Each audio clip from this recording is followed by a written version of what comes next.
इयत्ता 10वी व 12वी उत्तीर्ण गुणवंत विद्यार्थ्यांचा सत्कार सोहळा टाकळगाव ग्रामपंचायतीच्या वतीनं घेण्यात आला। इयत्ता 10वी व 12वी परीक्षेत उल्लेखनीय यश संपादन करून गावाचे नाव उज्ज्वल करणाऱ्या गुणवंत विद्यार्थ्यांचा सत्कार सोहळा टाकळगाव ग्रामपंचायतीच्या वतीने उत्साहात आयोजित करण्यात आला। या कार्यक्रमात 10वी व 12वीमध्ये उत्कृष्ट गुण मिळविणाऱ्या विद्यार्थ्यांना पुष्पगुच्छ, शाल व सन्मानचिन्ह देऊन गौरविण्यात आले। विद्यार्थ्यांच्या यशाचे कौतुक करताना उपस्थित मान्यवरांनी त्यांना पुढील शैक्षणिक वाटचालीसाठी शुभेच्छा दिल्या। तसेच कठोर परिश्रम, सातत्य आणि जिद्दीच्या बळावर विद्यार्थी अधिक मोठे यश संपादन करू शकतात असा विश्वास व्यक्त केला।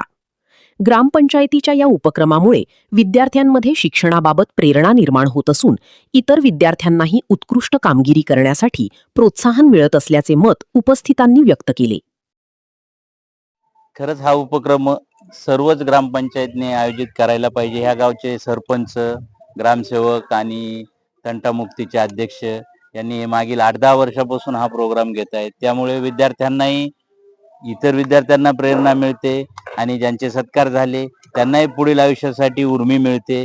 असेच प्रोग्राम माझं तर म्हणणं आहे की महाराष्ट्रातल्या पूर्ण ग्रामपंचायतीने यांच्याकडून आदर्श घेऊन करायला पाहिजे। हो, आमचे सरपंच आणि आमचे मित्र अशोक लामदाडे यांनी ही खरंच मोलाची भूमिका पाडलेली आहे आणि त्यांच्या पुढील अशाच प्रोग्रामसाठी आम्ही खूप खूप शुभेच्छा देतो आणि त्यांनी आम्हाला कधीही निमंत्रित करावं आणि आमच्याकडून काय काम असेल आमच्याकडे त्यांनी सांगावं, त्यासाठी आम्ही सदैव तयार आहोत। धन्यवाद। आमचे जे वर्गमित्र आहेत अशोकराव लामदाडे हे हमेशा सामाजिक कार्यक्रमामध्ये हे अग्रेसर असतात आणि त्यांचा आग्रह मला ते संभाजीनगरलाही निमंत्रण द्यायला आले। आम्ही सर्वजण बॅचमेट आहोत आणि सर्वजण राजपत्रित अधिकारी आहोत। आम्हालाही ह्या टाकळगावमध्ये आल्यानंतर असं लक्षात आलं की इथे काहीतरी वेगळी ऊर्जा आहे, वेगळा कार्यक्रम आहे। त्याच्यापासून प्रत्येक जर आपण बघितलं तर वेगळे वेगळे जे कार्यक्रम राळेगण शिंदे असो किंवा आपलं पोपटराव पवारांचं गाव असो, हिवरे बाजार असो, याच्यातून काहीतरी एक पूर्ण महाराष्ट्रभर लोकांनी त्याचा आदर्श घेतला। त्याप्रमाणे मला असं वाटतं की टाकळगावचा हा जो उपक्रम आहे तो विद्यार्थ्यांसाठीचा एकदम स्तुत्य उपक्रम आहे आणि याचा आदर्श सर्व ग्रामपंचायतीने घेणे आवश्यक वाटतं। खरंच एखाद्या गावामध्ये जर आपण बघितलं तर राजकारण तीव्र असतात, पण ह्या गावामध्ये मी आल्यानंतरही बघितलं की सर्वजण मिळून सगळेजण काम करत असतात आणि त्या सरपंचांना तर आम्ही बऱ्याच ठिकाणी बघितलेलं आहे की आमच्या बऱ्याच कार्यक्रमामध्ये ते आलेले आहेत आणि त्यांचे असते की माझ्या गावासाठी ह्या अधिकाऱ्याकडून मला काय मदत होईल असं ते हमेशा विचारत असतात। आम्ही शक्य तेवढी मदत करण्याचा त्यांना प्रयत्नही केलाय आणि पुढेही आम्ही करत राहू। खरं तर सर्व ग्रामपंचायतीचा हा जो कारभार आहे सर्वजण त्यांनी इथं सर्वजण एकोप्याने जे चालवतात त्याचाही आदर्श त्यांना त्याची ती पोचपावती आहे। त्यामुळे बाकीच्या ग्रामपंचायतीने यांचा आदर्श घेणं आवश्यक आहे। या दोघांना जर तुम्ही लक्षात ठेवलं तर तुम्ही कधीच पुढे तुम्हाला याची व्यसनाधीन व्हायची तुम्हाला वेळ येणार नाही। सर, तुम्ही बोलत असताना मला किंवा आमच्या काही काळामध्ये आम्हाला वाटायचं की आमचा कुठेतरी मान सन्मान व्हायला पाहिजे असं आम्हाला वाटायचं, पण त्या काळी आमचा मान सन्मान झाला नाही। पण आज तुमच्या हातून दुसऱ्या विद्यार्थ्यांचा या ठिकाणी मान सन्मान झाला, मन कसं समाधान वाटते? खूप खूप समाधान वाटतंय, कारण आम्ही पण समोर बसलेलो होतो काही काळ अगोदर। आज आम्ही वर बसलो स्टेजवर। अशी सगळ्या विद्यार्थ्यांनी जर मेहनत घेतली, सगळे विद्यार्थ्यांनी अभ्यास केला, सगळ्या चांगल्या गोष्टी केल्या तर त्यांच्यावर सुद्धा ते सुद्धा आजचे समोर बसलेले स्टेजवर बसू शकतात। आपण सर्व बॅचमेंट या ठिकाणी एकत्र आलो त्या कार्यक्रमाच्या माध्यमातून।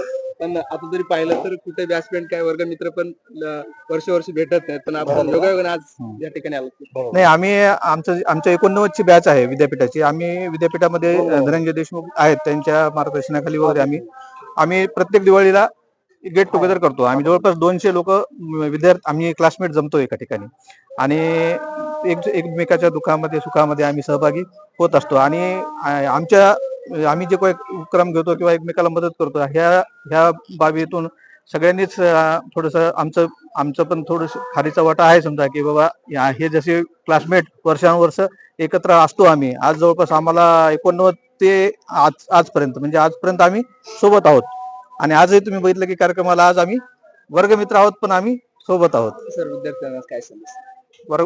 विद्यार्थ्यांना संदेश हाच आहे की बाबा मेहनत करायला पाहिजे, भरपूर अभ्यास करायला पाहिजे आणि एक 10वी-12वीच्या नंतर इंजिनिअरिंग आणि वैद्यकीय शिक्षण जर म्हणजे असं काही सगळेजण काही त्याच्यामध्ये हे होत नाहीत की डॉक्टर किंवा इंजिनियर होणं काही हे नाही, पण उरलेले जे आहेत बाकीच्या लोकांनी त्यांनी पण मेहनत करून स्पर्धा परीक्षा आहे, स्पर्धा परीक्षेमध्ये भाग घ्यायला पाहिजे आणि मेहनत करून मेहनत जर केली तर ही नक्कीच त्यांना सुवर्ण का राहील. त्याचा सरांनी उपक्रम छान घेतलेला आहे आणि सरांनी त्यांचा सत्कार करताना त्यांना विविध म्हणजे मार्गदर्शक असे नेत्यांचे पुस्तकांचं वाटप केलं. त्यामुळे त्यांना त्या पुस्तकामधून प्रेरणा योग्य आहे आणि सर्व विद्यार्थ्यांनी निश्चितच या प्रेरणा घेऊन त्यांनी त्यांच्या जीवनामध्ये बदल घडवून आणावा. की या गावातील जे विद्यार्थी आहेत त्या टाकळगावचं नाव रोशन केल्याशिवाय राहणार नाही. विद्यार्थ्यांना मूल्यवर्धित संदेश काय असणार आहे आजच्या या कार्यक्रमाच्या माध्यमातून? इथं सुसंस्कृत गाव आहे, त्याच्यावर चांगल्या प्रकारचे संस्कार केले जातात आणि खरंच ते विद्यार्थी म्हणून न राहता माणूस म्हणून ते पुढे जगतील. विद्यार्थी घडवण्यामागं पालक शिक्षकच नव्हतं तर गावकऱ्यांचा तेवढाच आपल्या शाळेला आधार असतो. हो, 100% आधार आहे. इथं चांगल्या प्रकारचं संस्कारच घडवले जातात, त्यामुळे इथले विद्यार्थी चांगले पुढे होऊन अधिकारी बनतील मला अपेक्षा आहे. प्रशासन सेवेमध्ये आपला तगडा असा या ठिकाणी अनुभव आहे. सर्व तालुक्याला माहित नाही, संबंधित जिल्ह्याला माहित आहे की आपण प्रशासकीय कर्तव्यदक्ष अधिकारी म्हणून सर्वांसाठी परिचित येतो.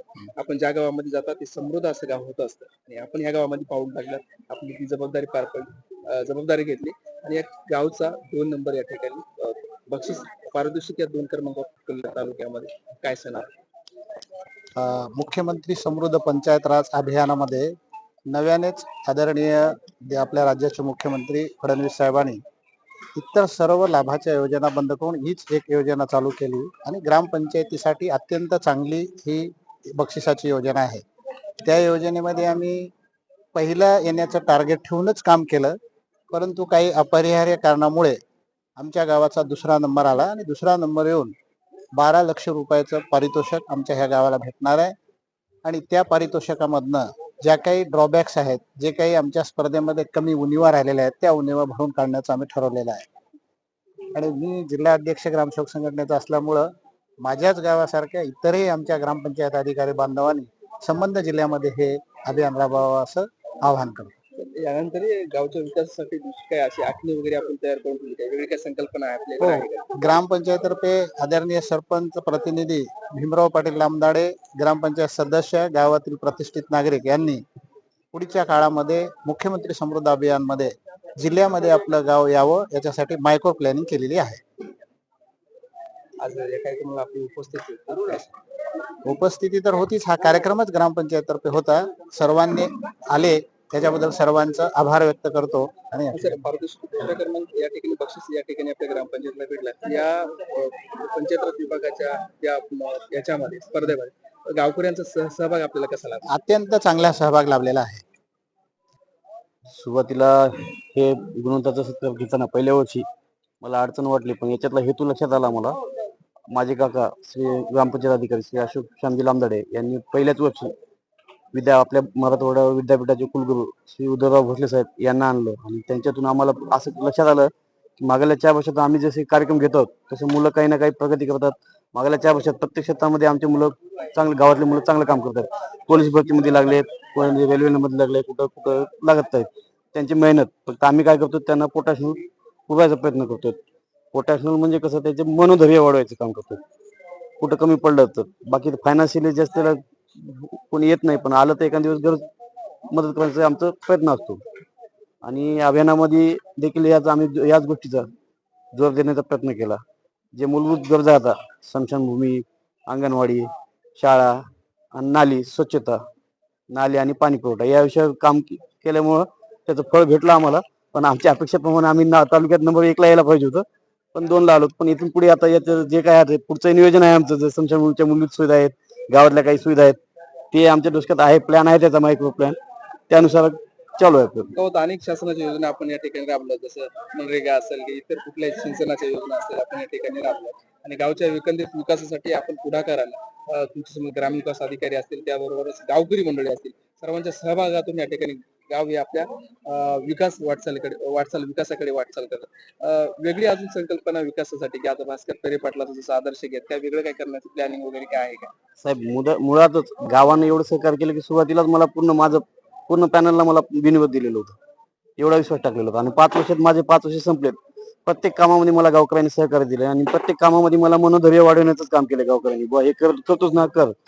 कोणी अडथळे आणले नाही, काही नाही. जे करतोय आपण त्या कामामध्ये काय कमी आहेत ते सांगण्याचा प्रयत्न केला बा. किंवा इथं नाली बांधली तर तिथं गरजेची होती, हे सांगून सद्भावनेमधून पुढचे कामं कसे होतील हे मग मार्गदर्शन गावकऱ्यांनी केले. निश्चितच पोपटराव पवारपेक्षा भास्करराव पेरे पाटील याच्या इतकं जरी होता आलं नाही, पण त्याच्या तोडीस तोड गाव नेण्याचा माझा प्रयत्न राहील. त्यानंतर या 5 वर्षात तर विकासाची गंगा या ठिकाणी आपण गावात राहिलो. विकासच करून टाकला. येणाऱ्या काही काळामध्ये काही काळात काही दिवसात होणार आहे. गेली 5 वर्ष तुमच्या गावकऱ्यांनी तुमच्यावर विश्वास टाकला 5 वर्ष आणि तुमच्या हातात गावाची चाबी दिली विकासात. येणाऱ्या काळामध्ये गावकऱ्यांनी अजून तुम्हाला काही सपोर्ट करावा किंवा निवडणुकीमध्ये अजून काही उमेदवारी लढवण्याची किंवा निवडणूक लढवण्याची इच्छा वगैरे काही? गावकऱ्यांनी मला सहकार्य केलं, मला माझा विश्वास ठेवला, मी ते विश्वास सार्थ करण्याचा प्रयत्न केला आणि माझे काही पुढचे विजन आहेत ते राबविण्यासाठी पुन्हा एकदा मी गावकऱ्यांना संधी देण्यासाठी विनंती करणार आहे. शेवटी गावकरी जे जनता कोल देईल तो फायनल राहील. मला विश्वास आहे गावकरी माझ्यासोबत आहेत, कारण मी त्यांच्या जनतेला जे विश्वास होता त्याला तडा दिला नाही शक्यतो.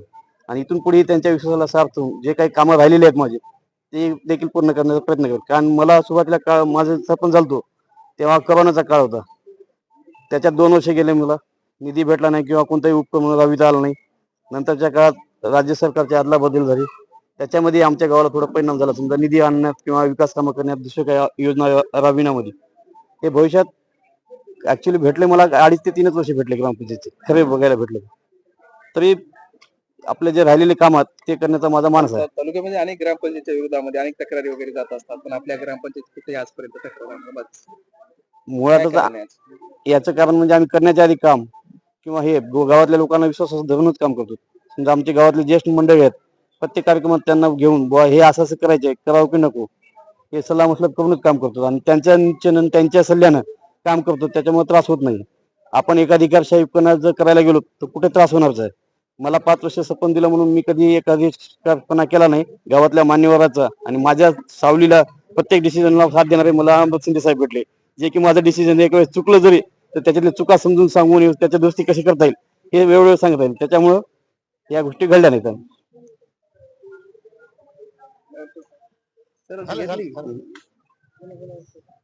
कामामध्ये जे आम्हाला शासनाकडून ग्रामसेवक साहेब शिंदे पुण्याचे परिपत्रक आले, त्याच्यामधून आम्ही नालीचे बांधकाम या गावामध्ये स्मशानभूमी, सार्वजनिक स्मशानभूमी केली की अनेक जाती धर्माला तिथं जात कुणाचाही निर्बंध नाही अशी स्मशानभूमी काढली. आणि पाण्याची शुद्ध स्वच्छता, 1 म्हणून 2 विहिरी केल्या आणि त्यातून शुद्ध पाणी रोज गावाला वेळोवेळी लाईट पाणी कसलीच टंचाई नाही. दुसरी गोष्ट, माझ्या गावामध्ये आतापर्यंत आमचे तंटामुक्ती अध्यक्ष हे अनेक धर्माच्या लोकांना एक भावानं एका मतानं आणि 1978ला जे दंगली झाल्या त्या दंगलीत समजा अस्पृश्यांना पोटाशी धरून झोपले. आमचे दिगंबर शाहूकार सुद्धा त्यामध्ये सहभागी होते आणि काही आम्ही त्याला सोडिलं, जसे संभाजी पाटील रुक्माजी पाटील हे होते त्यावेळा आंदोलनामध्ये इथे ह्या गावात कसला धोका अस्पृश्याला होऊ दिला. म्हणून आमच्या सरपंच साहेबांनी सुद्धा ते पुस्तकातला जर भीम कळाला असता तर पोरा तुझा पाय मातीत मळला नसता, ह्या भूमिकेनं शाळेत सुद्धा जाऊन त्याने लक्ष देऊन वेळोवेळी त्यानं मुलाला विचारपूस केली. शिक्षक पण इथं चांगले लाभले, आम्हाला वेळोवेळी येतात, मुलाला शिक्षण देतात. आमच्या गावची वर्तणुकीचं भांडण तंट्याची कसलीच नाही. बिनविरोध सरपंच साहेबाला केलं म्हणून बिनविरोधात कसं वागावं, तर 25-30 रमायचे औस घरकुल त्याला अनुदान दिली, त्याच्यात कसला त्या घरकुलवाल्याला त्रास होऊ दिला. हा या गुण का की याच्या पुढे आमच्या शाळेतले आमच्या गावातले मूल फर्स्ट आले पाहिजे आणि त्या मुलाला अशी त्याच्यात ताकद आली पाहिजे की आमचा सरपंच साहेबांना या विद्यार्थ्याचा सत्कार केला तर याच्या पुढे आमच्या विद्यापीठाला सुद्धा सत्कार व्हावा हे त्याची अपेक्षा आणि आमच्या विद्यार्थ्याचे तसं मन भरून त्याचं घवघवीत यश मिळावं असे त्याचे प्रयत्न आहेत. या गावात शिक्षक सुद्धा चांगले लाभलेले आहेत. या गावात आमच्या गावात समजे एकूण एकाला मानापानाने एक पंगत भोजन या टाकळगावामध्ये होते. आम्हाला इथं दुजं कोणीही मानल्या जात नाही, दुजं कोणीही बघल्या जात नाही. असं आमचा जन्म होण्याच्या अगोदरपासून हे परंपरा. आमचे शाहूकार सुद्धा एखाद्या गरीबाच्या एखाद्या मुलीच्या लग्नाला काही अडचण पडली तर ते मदत करू शकतात आणि त्याला देखील हे सुद्धा करू शकत नाहीत. असं पहिल्यापासून आमच्या गावामध्ये वागणं बोलणं, एकुणिकाला मान सन्मान इज्जत कायद्यानं, आम्ही कायद्यात कसलाच भ्रष्टाचार होऊ दिला नाही, भ्रष्टाचार करू दिला नाही.